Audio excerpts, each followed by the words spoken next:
Whack. I get in the groove of the 50-cent game and hammer down the moles each time that they pop up from their holes. I don't miss a single one. But after the adrenaline rush, I can't help but think, why am I smashing them? Because I don't like how they're sticking out different from all the other moles? Why do they all have to be neatly tucked in their burrows? This game, although innocuous, points to a much graver situation.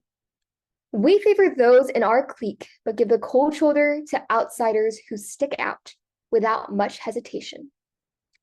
In this speech, I'll shed light on how outgroup bias, the tendency to lump those different from us together and frame them negatively, plays into discrimination and offer solutions on how to cease the hammering.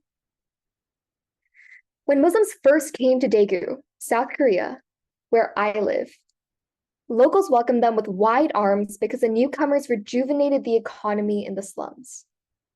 In day-to-day interactions, they were just another person, like you or me. But once they declared that they would build a mosque, they faced backlash from every which way.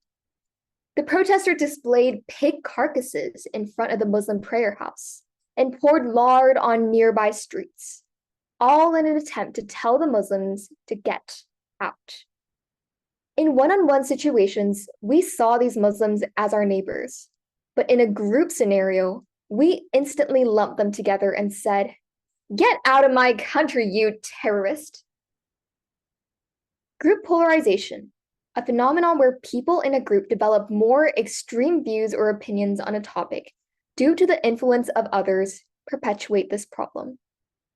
The hate against Muslims spread like wildfire in the echo chamber of contemporary media, with thousands of hate comments from netizens.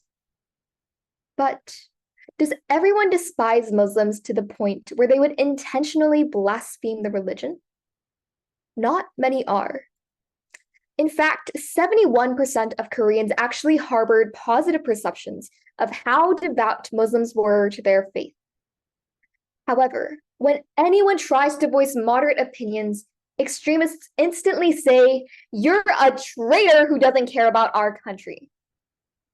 These hateful comments discourage moderates from raising their opinions due to the extreme backlash they face and create an echo chamber that fills extremists with the affirmation that they are right. Outgroup bias perpetuates hate all around the world, not just in Korea. For example, after the 9/11 attack in the US, most people in the Western world were quick to assume that all Muslims were terrorists. If one person took a moderate stance, they were instantly targeted as traitors to the nation. Muslims are not the sole victims of the hate that arises from outgroup bias and group polarization. When the COVID-19 pandemic, originating in China, hit the world in 2020 and 2021, Asians became the scapegoats to blame for the pandemic, even though the spread of the coronavirus was inevitable. Some people call the coronavirus the Chinese virus in derogatory comments toward Asians. These actions also spread to crime. From 2020 to 2021, over 3,800 cases of violent hate crimes against Asians were reported. The extreme outgroup bias that the pandemic triggered pit the Asians against everyone else. We must not stand by when we witness this oppression, as we can also be the victims of hate.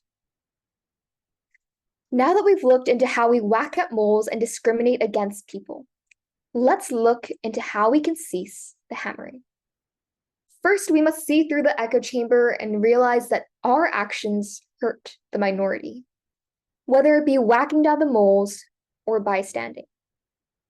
Although group polarization takes the voice away from the just, blankly watching the oppression unfold makes you, me, and everybody perpetrators. Once we realize the weight of our actions, we must act to combat our collectivist mindset that oppresses the vulnerable. To the brave moles that dare peek out, speak up. And to those who whack these moles, approach the situation from a different angle. If everyone peeps out of their holes, we will become a more open-minded society as a whole.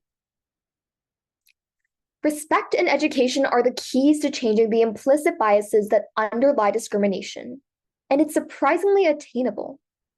I went to an international elementary school in Dubai with Muslim students who fasted during Ramadan.